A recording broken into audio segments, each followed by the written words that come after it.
Assalomu alaykum hurmatli obunachilar, aziz do'stlar. Bugun 10-noyabr 2025 yil. Bitta yana bir savdomiz do'stlar. Cobalt mashina bo'ldi. 2023 yilda ishlab chiqarilgan. Bu mashinamiz hozirgi kunda hozir xudo xolasa baraka etdim.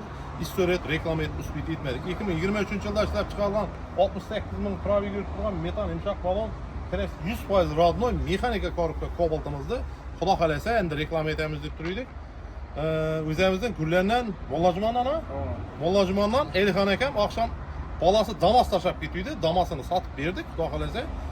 Dedi shu Damasni dedi mashinasi ketmaydi dedi, shu Cobalt. Ko'rdi, xudo xolasa chang'i bilan yotdi mashina. Baraka etverdik mana Elxon aka, tabriklayman aka. Hizulloh olsin, xayrli davlatli mashina bo'lsin aka pulti. Rahmat. Mashina xohladingizmi? Savdodan rozimiz. Ko'ngil to'qlan aka. Hizulloh olsin, fotossessiyalarimiz bor. Tavsiya etaman Mollajumonlarga. Bizi aktiv keladi. Xudo shukr, tanlovda adashmagani uchun akaxon nima deymiz? Katta rahmat sizga. Shu mashin xayrli davlatli, hozir uzoqroq vaqt turadigan mashina bo'lib Jo'rabek paspisi kesami aka.